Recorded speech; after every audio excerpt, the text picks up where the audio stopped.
এই ভিডিওর মাধ্যমে আলোচনা করব বাহরাইন ও কুয়েতের বিশেষ ফ্লাইট 25শে এপ্রিল থেকে চালু। আগামীকাল 25শে এপ্রিল থেকে লকডাউনে আটকা পড়া প্রবাসী কর্মীদের কর্মস্থলে যোগ দেওয়ার নিশ্চিন্তে এবার বাহরাইন ও কুয়েতে বিশেষ ফ্লাইট চালু করা হচ্ছে। এই নিয়ে মোট 8টি দেশের সঙ্গে বিশেষ ফ্লাইট চালু হচ্ছে। করোনার দ্বিতীয় ঢেউয়ে আন্তর্জাতিক ফ্লাইট বন্ধ হয়ে গেলে নতুন করে 2 লাখের বেশি প্রবাসী কর্মী দেশে আটকা পড়েন। এই অবস্থায় মধ্যপ্রাচ্যের 4 দেশ ও সিঙ্গাপুরের বিশেষ ফ্লাইট চালু করে সরকার। বাণিজ্যিক কারণে চীনেও ফ্লাইট চালু করা হয়। শাহজালাল আন্তর্জাতিক বিমানবন্দরের পরিচালক AHM তহিদুল আহসান বলেন, অনেকের ভিসার মেয়াদে শেষ হয়ে যাচ্ছে, তাদের জন্যই ফ্লাইট চালু করার একটা সিদ্ধান্ত নেওয়া হয়েছে। এদিকে সরকার আসন সংখ্যা সীমিত হওয়ায় প্রাতিষ্ঠানিক কোয়ারেন্টাইনের মেয়াদ কমিয়েছে, 3 দিন করেছে। সেই সঙ্গে 2 ডোজ টিকা ও কোভিড নেগেটিভ সনদ নিয়ে আসা প্রবাসীদের হোম কোয়ারেন্টাইন রাখার সিদ্ধান্ত নেওয়া হয়েছে। বিশেষ ফ্লাইট চালুর পর 1 সপ্তাহে 26,000 প্রবাসী বিদেশ গেছেন, আর দেশে ফিরেছেন 4,000 প্রবাসী। করোনার প্রকোপের কারণে ওমানে 25শে এপ্রিল থেকে বাংলাদেশিদের প্রবেশ নিষিদ্ধ করেছে। তাই আগামীকাল 25শে এপ্রিল থেকে নতুন করে বাহরাইন ও কুয়েতে আবারও বিশেষ ফ্লাইট চালু হচ্ছে। এই নিয়ে বর্তমানে 8টি দেশের সঙ্গে বিশেষ ফ্লাইট চালু করছে বেসরকারি বিমান চলাচল কর্তৃপক্ষ বেবিচক। এটি নিঃসন্দেহে একটি সুখবর এবং বর্তমানে যে সকল বাহরাইন ও কুয়েতের আটকা পড়া প্রবাসীরা আছে তারা এখন থেকে নতুন করে আবারও বাহরাইন ও কুয়েতে বিশেষ ফ্লাইটের মাধ্যমে যেতে পারবেন। করব ডিজিটাল পাশে খুলে যাচ্ছে সিঙ্গাপুরের দরজা। যেসব মানুষের করোনা পরীক্ষার এবং টিকা নেওয়ার ডিজিটাল সনদ আছে তাদের জন্য আগামী মাস থেকে খুলে দেওয়া হচ্ছে সিঙ্গাপুরের দরজা। গত 5 এপ্রিল দেশটির বেসরকারি বিমান চলাচল নিয়ন্ত্রক কর্তৃপক্ষ এই ঘোষণা দিয়েছে। এর মধ্য দিয়ে এমন উদ্যোগ নেওয়া প্রথম দেশ হতে যাচ্ছে সিঙ্গাপুর। এই খবর দিয়েছে অনলাইন এশিয়া ওয়ান। এতে আরও বলা হয়, international air transport association travel pass আছে এমন ব্যক্তিদের গ্রহণ করবে সিঙ্গাপুর। এর আওতায় স্বীকৃত ল্যাবরেটরি থেকে দেওয়া ডাটা স্মার্টফোনের মাধ্যমে প্রদর্শন করে সিঙ্গাপুর থেকে বাইরে যাওয়া যাবে, একই সঙ্গে সিঙ্গাপুরে প্রবেশ করা যাবে। বিষয়টি এরই মধ্যে সফলতার সঙ্গে পরীক্ষা করেছে Singapore airlines. Emirates, Qatar Airways এবং মালয়েশিয়া এয়ারলাইন্স সহ কমপক্ষে 20টি বিমান সংস্থা এই পদ্ধতি পরীক্ষা করছে। এদিকে প্রবাসীরা 7 দেশ থেকে আসতে পারবেন, দেশে ফিরতে যা করতে হবে। লকডাউন চলাকালে আন্তর্জাতিক ফ্লাইট বন্ধ থাকায় প্রবাসীদের দেশে আসতে নিরুৎসাহিত করেছে সরকার। তবে 7 দেশ থেকে জরুরি প্রয়োজনে প্রবাসীরা দেশে আসতে পারবেন। দেশগুলো হচ্ছে চীন, বাহরাইন, সংযুক্ত আরব আমিরাত, ওমান, কাতার, সিঙ্গাপুর ও সৌদি আরব। এদিকে বিদেশ থেকে দেশে আসলে এখন থেকে 14 দিন বাধ্যতামূলক কোয়ারেন্টাইন থাকতে হবে না, তার বদলে 3 দিন করা হয়েছে। ফলে এখন বাধ্যতামূলক কোয়ারেন্টাইন মাত্র 3 দিন।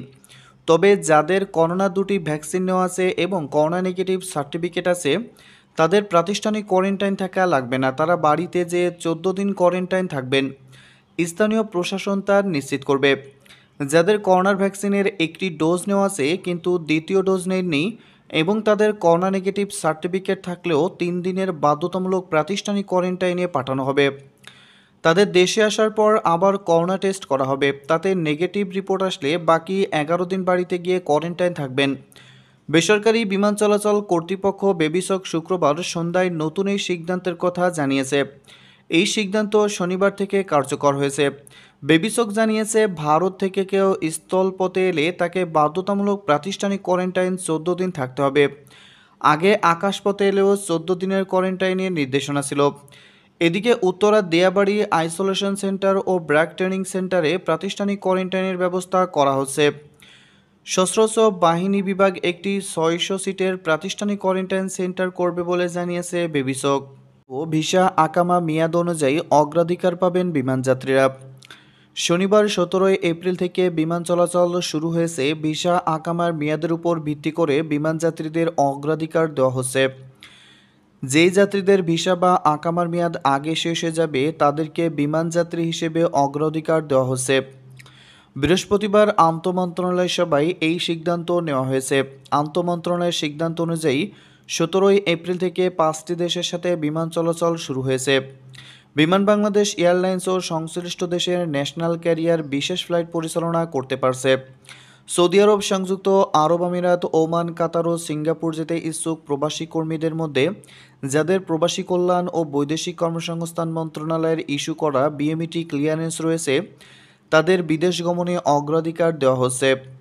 এদিকে সৌদি আরব, সংযুক্ত আরব আমিরাত, ওমান, কাতার ও সিঙ্গাপুর প্রবাসীদের মধ্যে যাদের ভিজিট ভিসা আছে তবে বিএমইটি ক্লিয়ারেন্স নেই, তারা বিদেশ গমনে অগ্রাধিকার পাচ্ছেন না।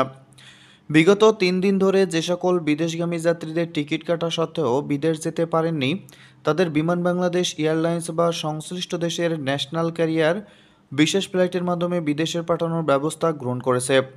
বিদেশগামী যাত্রীদের ঢাকা হতে যাত্রা শুরু হবে। যেসব যাত্রী ইতোমধ্যেই বাংলাদেশের যে কোনো জায়গা থেকে ভ্রমণ করার জন্য টিকিট ক্রয় করেছিলেন, তাদেরকে বিমান বাংলাদেশ এয়ারলাইন্সে কানেক্টিং ফ্লাইটের মাধ্যমে ঢাকায় আনা হবে।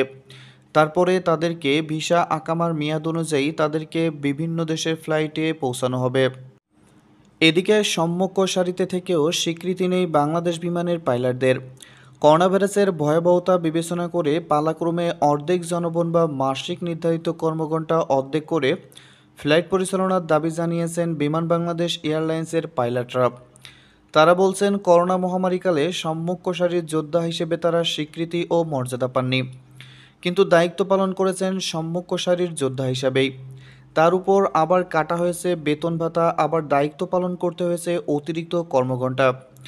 এই অবস্থায় ক্ষুব্ধ পাইলটরা নির্ধারিত কর্মঘণ্টার বেশি দায়িত্ব পালন করতে চাচ্ছেন না। তাদের মাসে নির্ধারিত কর্মঘণ্টা হচ্ছে অভ্যন্তরীণ ফ্লাইটে 60 ঘন্টা ও আন্তর্জাতিক ফ্লাইটে 75 ঘন্টা।